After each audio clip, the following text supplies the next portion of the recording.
ভাবুন, একজন মানুষ, হাতে ক্যামেরা, পকেটে ক্রিপ্টোকারেন্সি, আর পেছনে এক অদৃশ্য রাষ্ট্র। এই মানুষটি ঘুরে বেড়াচ্ছিল ইসরায়েলের সবচেয়ে সংবেদনশীল জায়গাগুলোতে, বন্দর, নৌঘাঁটি, তেল শোধনাগার, এমনকি সাবমেরিনও।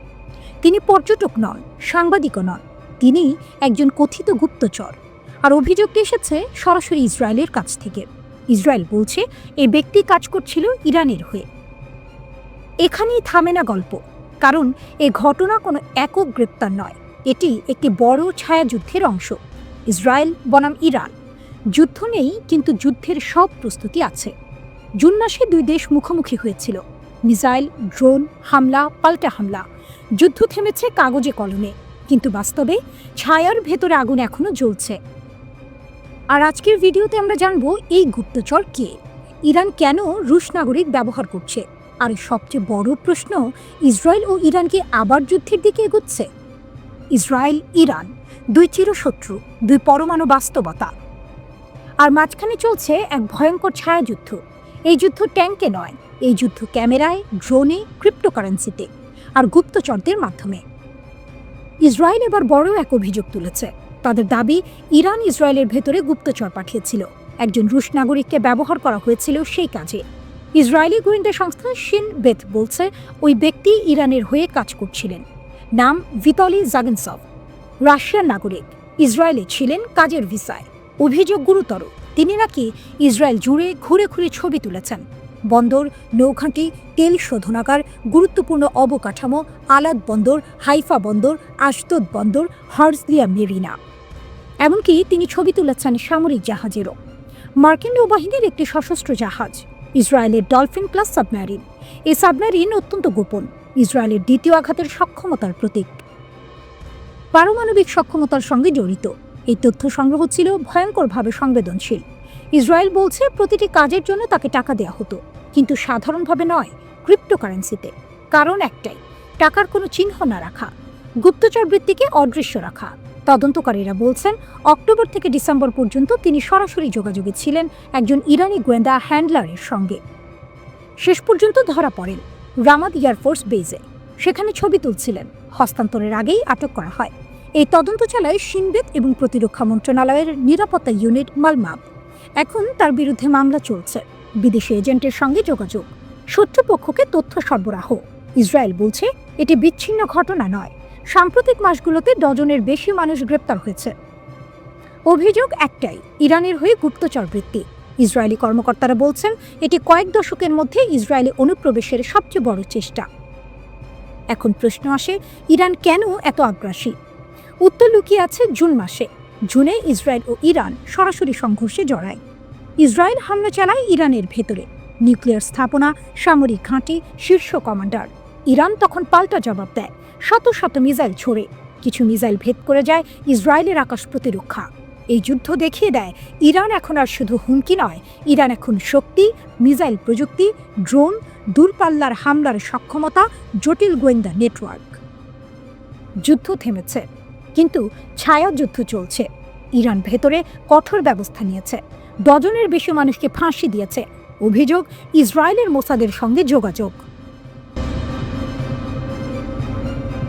ইরান আবার প্রমাণ করলো শক্তি শুধু দেখানো নয়, প্রয়োগও করা যায়। মধ্যপ্রাচ্যের আকাশে আবার আগুন জ্বলে ওঠে। ইরান বলল আমরা এখনো বেঁচে আছি, আরো শক্তিশালী হয়ে। ইরান দীর্ঘপাল্লার ক্ষেপণাস্ত্র ছুড়ে আবার জানিয়ে দিল এই অঞ্চলের কোনো সমীকরণই এখন তাদের ছাড়া পূর্ণ হয় না। পশ্চিম এশিয়ার আকাশে গর্জে উঠল ইরানি ক্ষেপণাস্ত্র।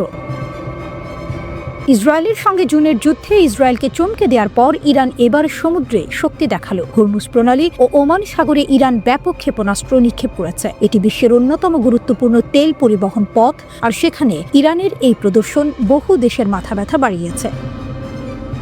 যুদ্ধের মতোই বাস্তব, মহড়ার মতোই প্রস্তুত। ইরান দেখালো তাদের রিয়েল টাইম যুদ্ধ শক্তি। নৌ মহড়ার দ্বিতীয় দিনে ইরান বিভিন্ন ক্ষেপণাস্ত্র ছুড়ে। ইরানের সরকারি টিভি জানালো দেশের মূল ভূখণ্ড থেকে নিকটবর্তী লক্ষ্যে এই ক্ষেপণাস্ত্রগুলো নিক্ষেপ করা হয়।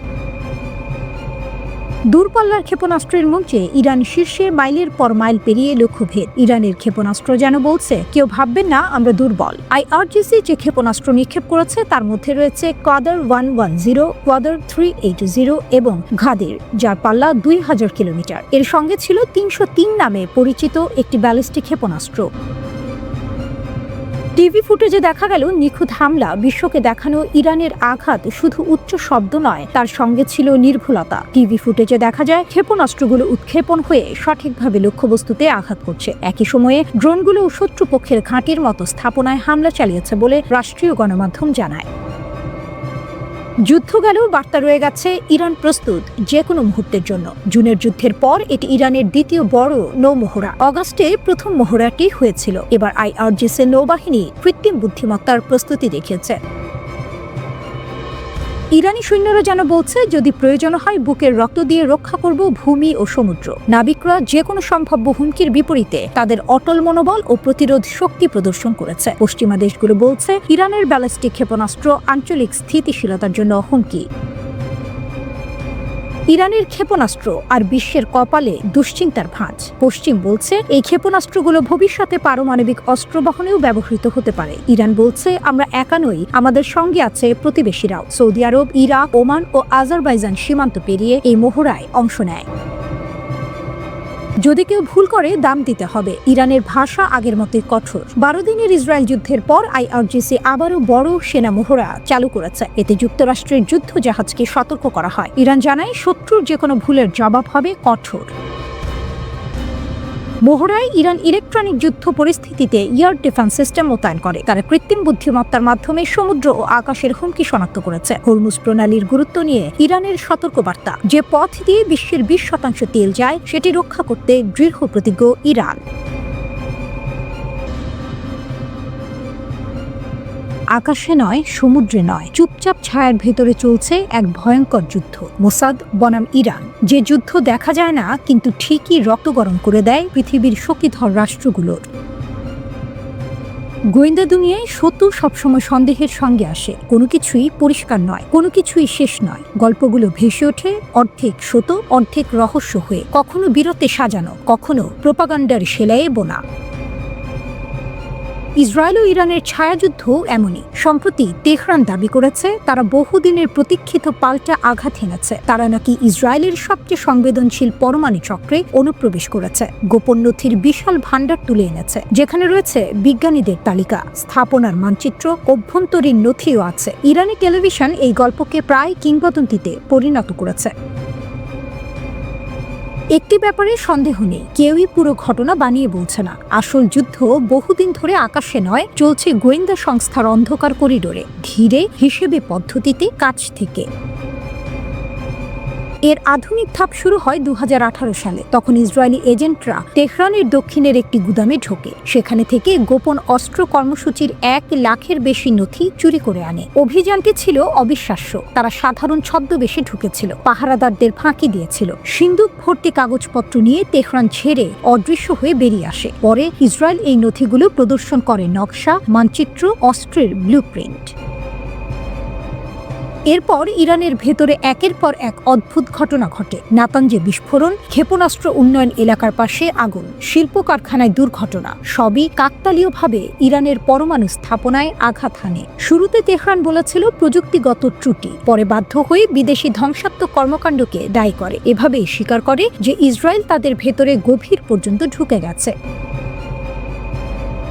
হঠাৎ 2020 সালের নভেম্বর, ইরানের অস্ত্রমুখী কর্মসূচির স্থপতি মোহসেন ফাকরিজাদে নিহত। তেহরানের কাছে এক অভিযান। এটি এত নিখুঁত ছিল, মনে হয়েছিল রোবোটিক কোনো পরিকল্পনা। ইরান পরে জানায়, স্যাটেলাইট নিয়ন্ত্রিত স্বয়ংক্রিয় অস্ত্র দিয়ে তাকে হত্যা করা হয়েছে। বার্তাটি ছিল কঠিন, বিজ্ঞানীরা যত পাহারা পাক তবুও নিরাপদ নয়। ছায়াযুদ্ধ আরও ভয়ঙ্কর হয়। শুধু গুপ্তচর বৃত্তি নয়, শুরু হয় মিশ্র যুদ্ধ। 2025 সালের মাঝামাঝি এসে গোপন অভিযান সরাসরি শক্তি প্রয়োগের সঙ্গে মিশে যায়। রিপোর্টে বলা হয়, ইসরায়েলি এজেন্টরা ড্রোনের যন্ত্রাংশ চোরাই পথে ইরানে পাঠায়, সেখানে গোপন লঞ্চপ্যাড তৈরি করে। সেই মানববিহীন বিমান দিয়ে ইরানের প্রতিরক্ষা ব্যবস্থা অচল করা হয়, যাতে পরবর্তী বড় হামলা সহজ হয়। এই ঘটনাগুলোই পরিণত হয় 12 দিনের যুদ্ধে। ইরানের প্রতিক্রিয়া ছিল কঠোর। দেশে শুরু করে গোয়েন্দা দমন অভিযান, বাইরে শুরু করে প্রচার যুদ্ধ। তেহরান দাবি করে মোসাদের সঙ্গে যুক্ত বহু অপারেটিভকে আটক করেছে, কয়েকজনকে মৃত্যুদণ্ড দেওয়া হয়েছে। এসব বিবৃতি কঠোর নিয়ন্ত্রণে প্রচারিত হলেও একটাই বার্তা দেয়, ইরান বুঝে গেছে তাদের ভেতরে ফাঁক রয়েছে আর তারা সেটি বন্ধ করতে মরিয়া। তারপর জুন, ইরান জানায় তারা এবার গোয়েন্দা যুদ্ধ উল্টো দিকে ঘুরিয়ে দিয়েছে। তাদের সদস্যরা নাকি লাখ লাখ পৃষ্ঠা ইসরায়েলি পরমাণু নথি পেয়েছে, মানচিত্র, নথি, ঠিকানা সবই। গোয়েন্দা যুদ্ধে জয় ঘোষণা করাও এক ধরনের শক্তির প্রদর্শন। ইরানের এই ঘোষণা তাই ছিল মনস্তাত্ত্বিক যুদ্ধ।